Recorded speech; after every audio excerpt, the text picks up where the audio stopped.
खुलुमबाय बे समाव बडलेण्ड इंखं टेलिभिजननि स्टुडिअ आं मिथिका नार्जारि। खुलुमबाय बे समाव दङ बडलेण्ड इंखं टेलिभिजननि स्टुडिअ आं खोमथागोरा गयारि। दिनैनि गाहाय रादाबफोराव दङ। बिधान सभायाव दा आसाम रिभिलिं बिल 2024 आ पास जाबाय। 2022 नि गेजेराव बन्द जागोन उन्दै बैसोआव जुलि जानाय। मिरुनि इनफरमेशन एन्ड ब्रडकास्टिं मन्थ्रि डक्टर एल मरुगना चिराङाव दावबायफैदों। मेरापानियाव बार्मी सुपारि लाबोखुमानाय ट्राक जब्द। मणिपुरी रावखौ आसामनि लोगो सोरखारि राव महरै गनायथि होबाय।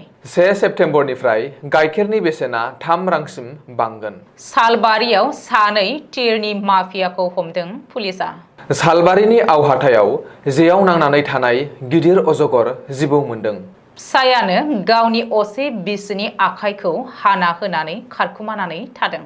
लामा जाब्रबथायाव सानै आइजोनि जिउ खहा। सासे हिन्जावसानि सायाव जर जुलुमै गाग्लोबनो नाजाग्रा सासे दुथांखौ बुग्लिदों। दानिया फैदिनि आबुं रादाबाव।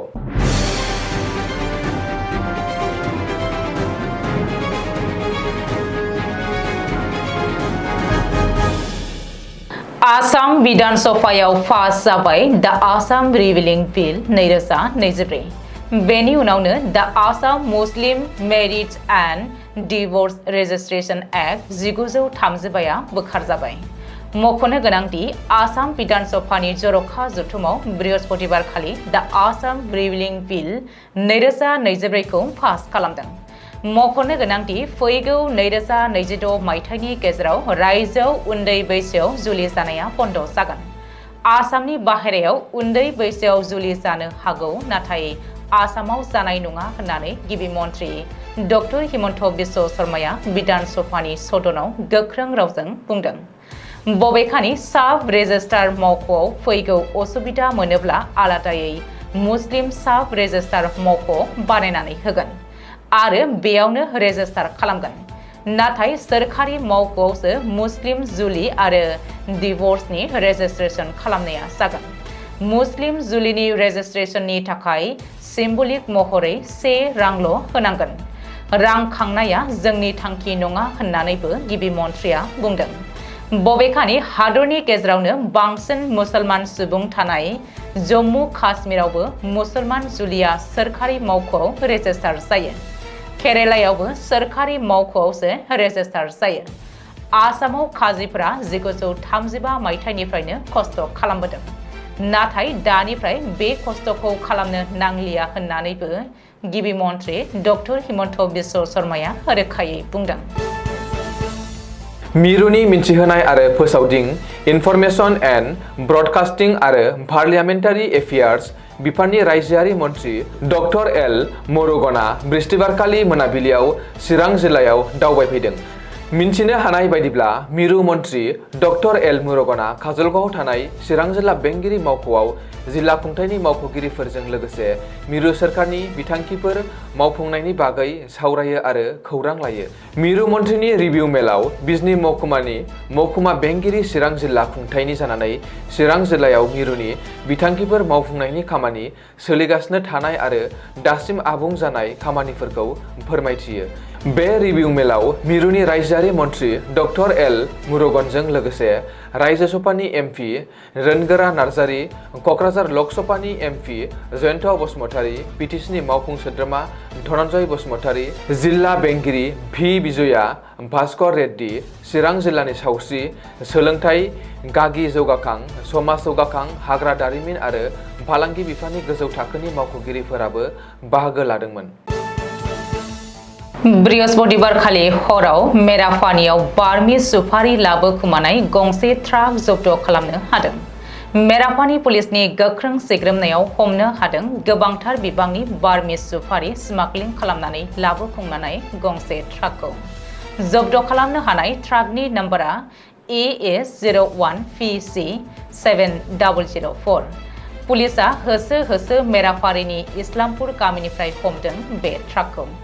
रिपर्ट बायदिब्ला सुरां फालांगिरिफोरा नागालेण्डनिफ्राय सिखाव लामाजों बार्मी सुपारि स्मागलिं खालामना लाबोनायनि बागै स्रोद सुलुङाव खौरां मोननायनि उनावनो मेरापानि पुलिसा अपारेशन खालामो आरो 16 बस्ता बार्मिस सुपारिजों लोगोसेनो ट्राकखौ जब्द खालामो। नाथाय खोमसिनि खाबु लानानै गारिखौ गारना खालामनो हायो ड्राइभार आरो हेन्डिमेना। बबेखानि जब्द खालामनो हानाय बार्मिस सुपारिनि बेसेना 5 लाखनिबो बांसिन बेसेननि जागोन होननानै सुलुङाव फोरमायदों। मणिपुरी रावखौ आसामनि लोगो सोरखारि राव महरै गनायथि होबाय। बे बाथ्राखौ गिबि मन्थ्रि डक्टर हिमन्त बिश्व शर्माया बृहस्पतिबारखालि आसाम बिधान सभानि जर'खा जथुमायाव फोसावदों। ओरैहाय मणिपुरी रावखौ आसामनि लोगो सोरखारि राव महरै गिबि मन्थ्रिया बिधान सभायाव फोसावनायनि उनावनो रंजानाय आरो गोजोननाय फोरमायदों रायजोनि गुबुन गुबुन मणिपुरी आफादफोरा। मख'नो गोनांदि आसामाव रायजो जानाय मणिपुरी हारिनि गुबुन गुबुन आफादफोरा गोलाव समनिफ्रायनो मणिपुरी रावखौ रायजोनि लोगो सोरखारि राव महरै गनायथि होनांगौ होननानै दाबि खालामबोबाय थादोंमोन। बेखौ नोजोर होनानै डक्टर हिमन्त बिश्व शर्मा दैदेननाय आसाम सोरखारा मणिपुरी रावखौ रायजोनि लोगो सोरखारि राव महरै फोसावबाय। रिपर्ट बायदिब्ला मणिपुरी रावखौ आसामनि लोगो सोरखारि राव महरै गनायथि होनायनि थाखाय गुबुन गुबुन मणिपुरी आफादफोरा बृहस्पतिबारखालि सिलचराव मोनसे खौरांगिरिनि मेल खुंनानै मणिपुरी भाषा सुरक्षा समन्वय समिति, मणिपुरी युव मंच आसाम, अल आसाम मणिपुरी स्टुडेन्ट इउनियन, आसाम सोरखार, गिबि मन्थ्रि डक्टर हिमन्त बिश्व शर्मा आरो लखिमपुरनि एमएलए कौशिक रायनो जर'खायै साबायखर होयो। गुवाहाटी डायरी ट्रेड एसोसिएशना गुवाहाटी सोहोराव फैगौ 1 सेप्तेम्बरनिफ्राय गाइखेरनि बेसेनखौ लिटाराव गासै 3 रांसिम बांहोनाय जागोन होननानै फोरमायदों। सोलिबाय थानाय बेसेननिफ्राय 3 दाननि उनाव गाइखेरनि बेसेनखौ बारायना होनायखौ नुनो मोनदों। सुलुंनिफ्राय मिथिनो मोननाय बायदिब्ला एसोसिएशना फोरमायदों दि डायरी आबादारिफोरजों थांनाय 17 आगस्तनिफ्राय गाइखेरनि बेसेनखौ लिटारफायाव 2.60 राङै बांनायनि थाखाय गोरोबथा जानायबो जादोंमोन।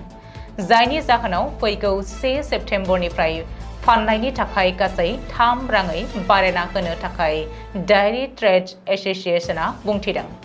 बेबायदि बांनायनि जाहोनाव सिगां समनि गाइखेरनि बेसेना हलसेल दामाव 61.40 रांनिफ्राय 64.40 जादों आरो बायग्राफोरनि थाखाय बेसेना 64 रांनिफ्राय 67 रांसिम बारायनानै फाननाय जागोन होननानै मिथिनो मोनदों। सालबारि महकुमा पुलिस बेंगिरि नीलतपल सयकियानि दैदेननायाव पुलिसआ दिनै साननि समाव मोनसे संदाननाय हाबाफारि लानानै सालबारि महकुमानि मायंपारा, गदुलि बाजार आरो खुरसाबारिनिफ्राय सानै धीरनि माफिया आरो फालांगिखौ आलादा आलादायै हमदों। मख'नो गोनांदि सालबारि महकुमानि बासबारि आउटपस्टनि बेन्दोङाव थानाय बारेंगाबारि गामिनि 39 बोसोर बैसोनि तपेश्वर दास मुंनि धीरनि माफिया धीरनि अनलाइन टिकेट फानबाय थानाय समावनो पुलिसआ तपेश्वर दासखौ हमो। धीरनि माफिया तपेश्वर दासनिफ्राय धीरनि अनलाइन टिकेट फानग्रा गंसे मबाइल हेन्डसेट आरो नोगोद रां हमनो हादों।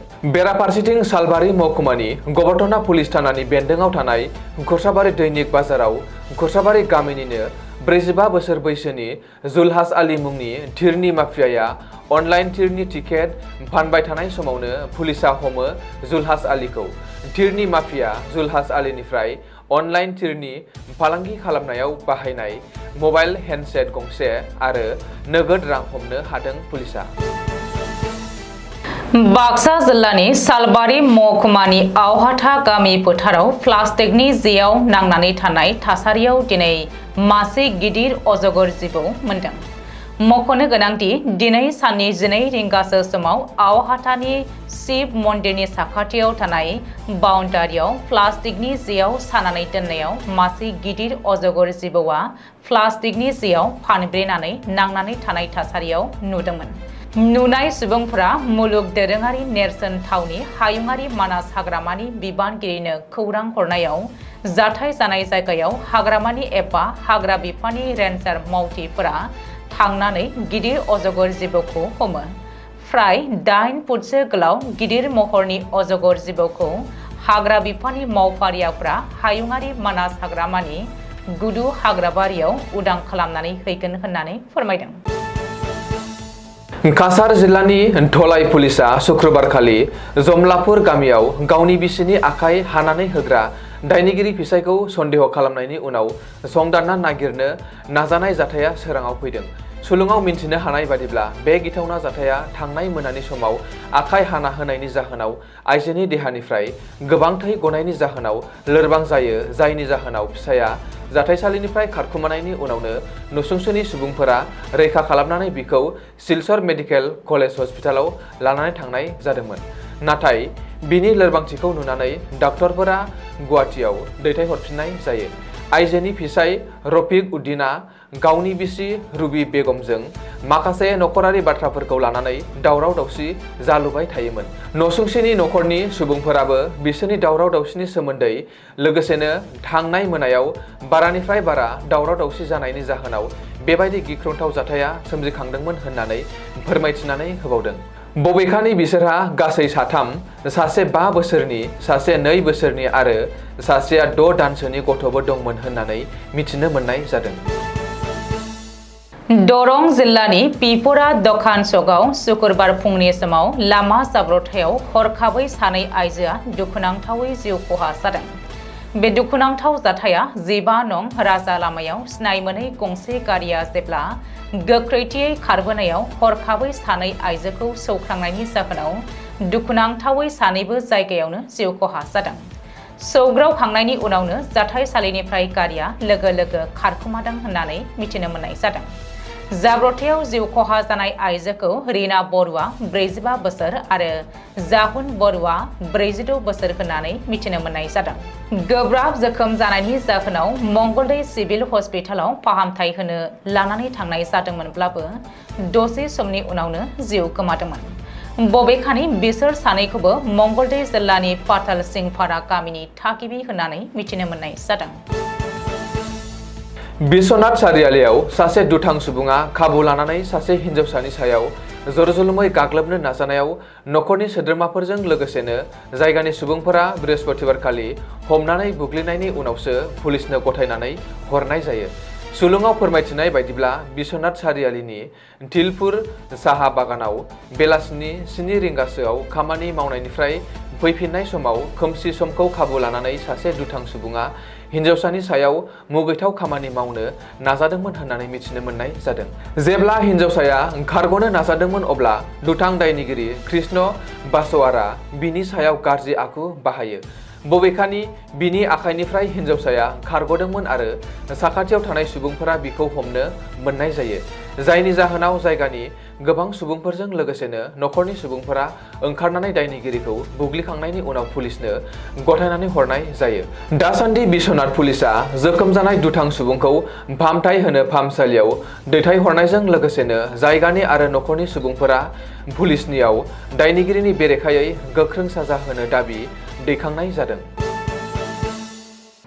दिनैनि रादाबा एसेनोसै। गोजोन्थों। गोजोन्थों।